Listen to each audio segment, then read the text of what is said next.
Bannakibiina kya NUP balayidde bagamba nti UCC bw'enaaba tekoze omulimu gwayo n'eyimiriza fulufiga beeteefuteefu okulumba ekitebe kya Salt TV. Byonna weebiri ojja kubanga obifuna ye Fiona Nyamutooro ne mwami we Eddie Kenzo ate munnange mukwano gwawe guli ku level ndala byonna nja kubanga mbikutuusaako. Balamu Barugahara agambye mbuno ki embu ayita Baby Tungo ne Bobi Wine ku birthday eya Museveni.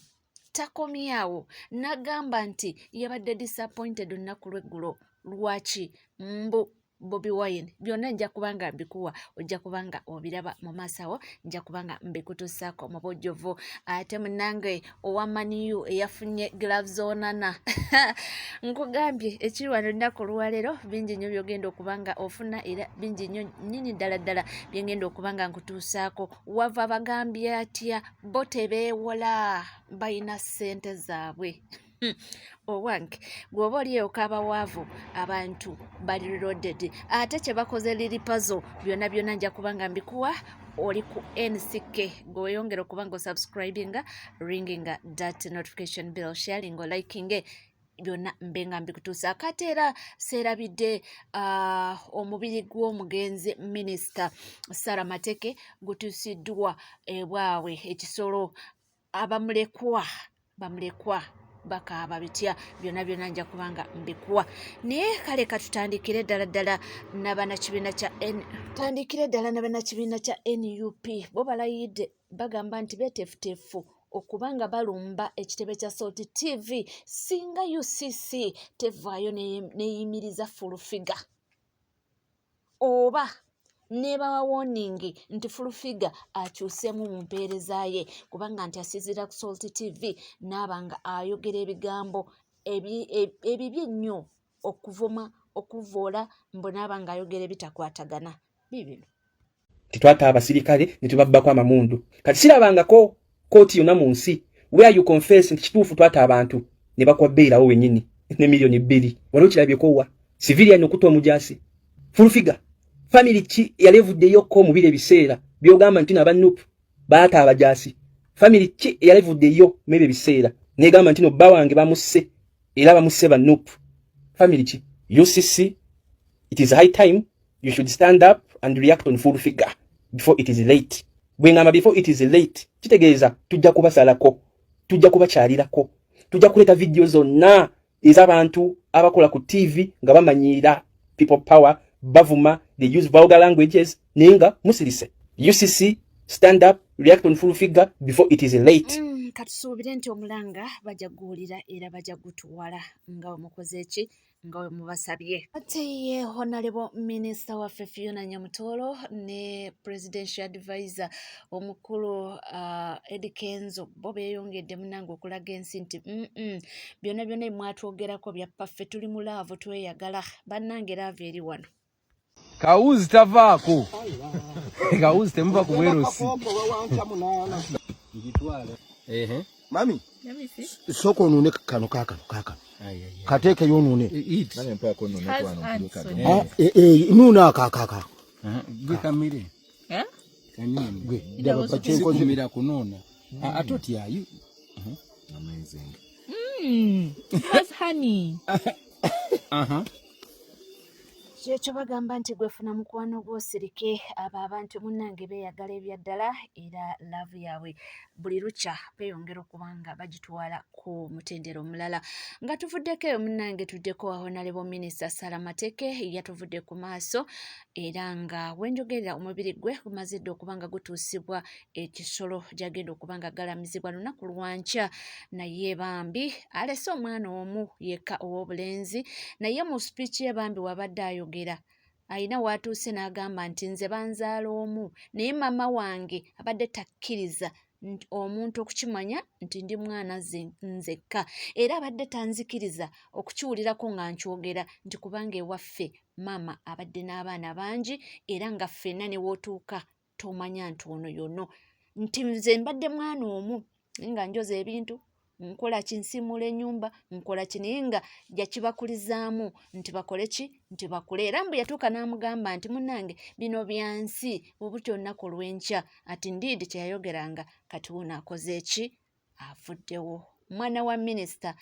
bakulidde mu maka amagagga jjajjawe yali minisita by the way so sente zibaddewo maama we naye n'amala ebifaza abifuna naye mukama bw'atyo bw'ayagadde katuuleko speech ya mulekwa.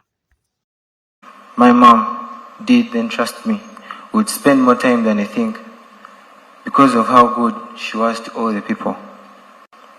It is so funny how we used to see her dress smartly every morning and watch her go to work, and now it is us to find the perfect cloth to say goodbyes to her. My mother was literally my heart.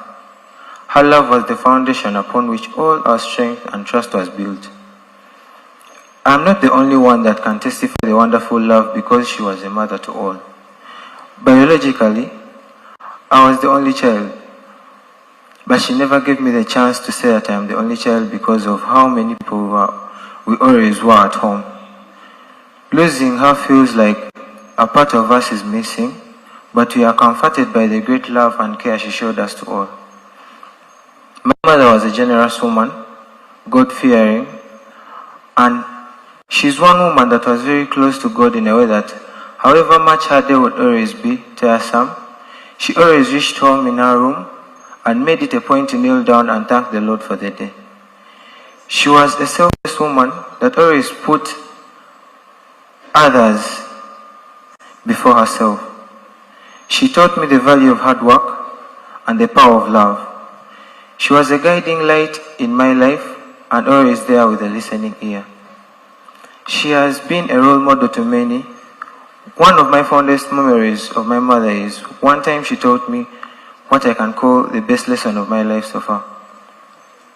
In our home, everyone had a day of doing house chores, and the previous day I had completed my task. The next day she told me to do the house chores again, and I told her that would be unfair. That would be unfair if I did the house chores twice.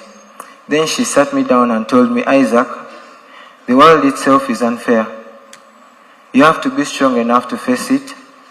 And here again, the world has continued to prove of how unfair it is by taking her. I am so grateful for what Mom did for me as a person, because honestly, my dad died in 2004. Ndowooza bubiwulidde asigenda kubiddiŋŋana era ndowooza nabadde nabyogeddeko wali mu ntandikwa ekintu kyagambye nti yali akola n'akola n'amaliriza luutu ye azini neggwako. Then the following day maama we n'amuddamu n'amugamba era gwagenda okuddamu okukola ki okukola emirimu gy'omunju kiriininga siimula yoza ebintu. Namugamba mami era nze nakoze yesterday n'eleero. Namugamba nti mwana wange ensi eno teri feya, era agambye nti ndiidi akirabiddewo nti oba oliawo yali amugamba nti wutya enkyanga siriwo. Byebyo baganda baffe, kitalo nnyo era kitalo ddala. Katusabye Mukama Katonda yongera okubanga agumya b'enganda n'emikwano n'okusabira omugenzi nti Mukama amuwe ekyomula ekirungi. Nga tweyongerayo mu mawulire gaffe, munnange yafunye giraavu za Ondro Nana muwagizi wa Maniyu tagenda kubanywisa mazzi, essanyu ly'ayina lya Moki wa Gonja. Gamba nze ndi planning fan, muli ba planning fans. Eno giraavu Onana mwakwatidde kati kambalage nze nfirinze ku ngalo ze. Ramaze kuyo kwata wano giraavu Onana nze njirina kati abase ndowooza mutegedde omugwa nze njirina eno gyakwatiramu abaseno kati mujje mpola abaseno mujje mpola nze nyiza n'okufa nze njirina akwatidde muno omupiira abaseno mujje mpola. Omukulu Minisita Balamu Baragahara avuddeyo n'agamba mbu ayeta omukulu Honorable Kyagulanyi Ssentamu ne mukyala we Baby Tungo bajje ku birthday ya Yoweri Kaguta Museveni.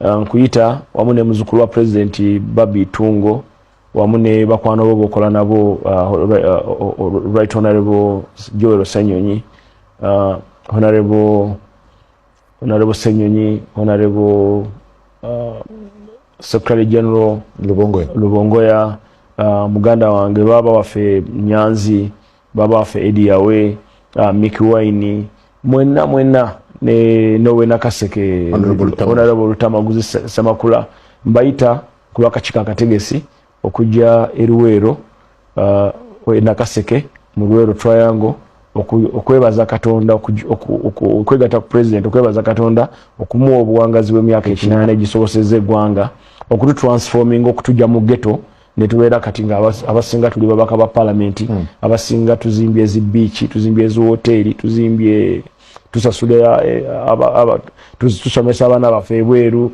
tuzalira ebweru tujanjabira abaana baffe ebweru tukola ebintu byonna ebirungi twandikoze ebyalinga ebyabagagga so oyo omuntu atusoboseza okubikola ebyo yo yaleeta eddembe naleeta emirembe nakkiriza private sector okukula oyo nga simulala ye taata wa president yaddako General Museveni. Kakati era nga tukyeyongerayo ne mukulu Baramu Barugale era asinziddeawo n'agamba nti si musanyufu bannakku lweggulo yabadde expectinga omukulu Bobi Wine okubanga yeebaza gavumenti. Nabadde nsubiramu Ami Kyagulanyi okwebaza gavumenti ne judiciary okuba nti jo abaana basatu bafulumye. Abaana basatu bafulumye n'abasigadde bajja kufuluma. President yagamba bugubugu si muliro esanja lyandibadde lifumba ebijanjaalo n'oliteekamu neryaka wuufu muddakemu nerizikiranga n'ebijanjaalo tebinakyamuka. So president yagamba kwata mpola nkiriko abalina emisango emitonotono baveeyo mpola abalina emisango eminene abatta abantu bijambya n'ebirala kubawoze koti esalewo then ndabo oba nakozesa mase yange obuyinza obumpeebwa ssemateeka nga babasalidde okubasonyiwa naye fonaawo abalina obusango obutonotono bajja kugenda abavaayo era olugendo lwatandise. So ekirabo kya birthday emyaka 8 abasatu bafulumye naye negayirira muzeeyi obanga olaba TV n'abasigadde obusango obutonotono bonna bakole ki baveeyo gwanga tuli gatte wamu tukolere wamu njagala Uganda eyawamu. Tuvuddeko eyo munnange omugagga wava muno yabagambye nti omuntu waba wakola mu ssente tolina kwewola. Fede twewola ekyo byayagala okwogera mu mawulire ayogere tebina bbanja lya banka nemu tukola tukira ku makya saawa 12 saawa emu nga tuli mu office saawa emu nga tuvaayo naawe abaana kye bakola kati ate banyamba kwegamba 7 amini bwe yantwala mu komera bwe mvayo 7 nembo twale Bulaaya wali myaka emikasi nembo twala ne basoma ne bakomyo ne banyamba tebali n'ofuniramu wa dadi yakoze baki twena tuli begendereza buli omu yegendereza munne awulidde n'olwekyeso sijja kwongerako awo naye nsiimidde ddala okulaba nti otukyalidde awulidde nenga mbaddewo kulwa Buganda ne ku lwange n'ebintu bingi abasinga obungi wano tebabimanyi naye saagala kubireeta niwe munasoma mu kitabo kya Nabagereka agamba nti bamusanga wange waka mubeere bulungi. Omuyimbi Lilipazo akiguddeko naye simanyi oba kiki yakoze naye bibino saagala boogerera.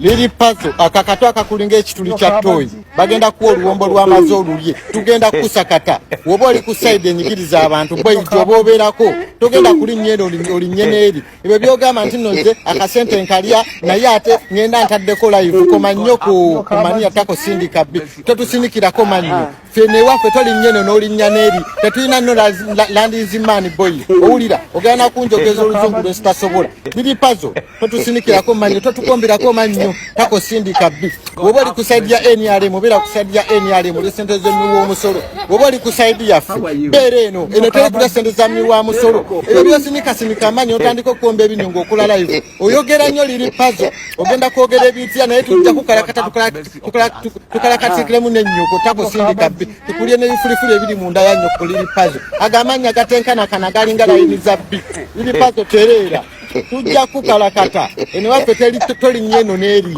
eno waffe obeera ku sayidi egi enyigiriza abantu wabula onaagamba nti ogenda gendere ku sayidi enyigiriza abantu olw'esente z'emiwa omusolo olw'esente z'eddwaliro liri pazo boy tereera boy eno waffe sebo obeera ku sayidi yaffe eno wobeera eri obeera eri ffe tetwesembereza bisiraani nagawa oba nawe oli kisiraani yogera tukimanye nti liri pazo oli kisiraani tamusindika bbi kumaaniina awo kakatwe kakulinga ekituli kya toyi eno vidiyo ekulabula liri pazo mu mutaginge boy eno bya ddala eno tobeera ene n'obeera n'eri tolya sente zaffe eno nolya ne sente z'eri oba osazeewo okulya sente zaffe z'oba olya togenda kulya ezaffe olye n'ezeeri takosindika bbi liri pazo tereera tujja kuvumira nnyo ko tukulye n'omwoyo agwatasala takosindika bbi kuno kulabula Munnange si yeka mbadde ndi awo nendaba ne Umaru Kiseka naye nga munaabidde mu maaso ne ŋŋamba ki ekigenda mu maaso wano eno. Pazo twetiyuliddeko nnyo onootera otufuuyira okusinziira ku ndaba eyange ey'ebintu. Tuyuliddeko nnyo. Jjukira ffe wano tetulina muntu ali mu No Man's Land. Osegedde liri Pazo wano tetulinawo muntu ali mu No Man's Land. Bunze ndi eno n'eno. Ate munnange waliwo agatambula mbu Daniela mbu bamwengeejinze era mbu yagambye mbu anytime soon tujja kulaba bamukuba empeta. Simanyi oba bituufu oba nedda naye biibino. Mwasuze mutya mugambe wanuke gitwasuze bulungi nze nasuze mu motoka. Thank you so much. Nasuze mu motoka yange nga bajja jibba mwe kyenalabye kyemwalabye oba mubadde mukimanyi nti no Daniela Atiimu mukyala wa Kamili Kwezi yavuddeyo n'alaga engagements. N'agamba you're engaged? Even the wedding you'll never know. Nengamba kakati fabo abawaasi b'omugambo bw'oku app wano oba otukoze otya. Munnange n'abantu tebaagala kutuyita ku mikolo gyabwe naye nga naffe tuba tubyaga. Njagala ŋŋende ndye nkole ki maama kana kaali katambaala ka Zainabu bannange nyabo Zainabu wange ngenda Tanzania ngenda kulima bijja baddia Daniela Atiimu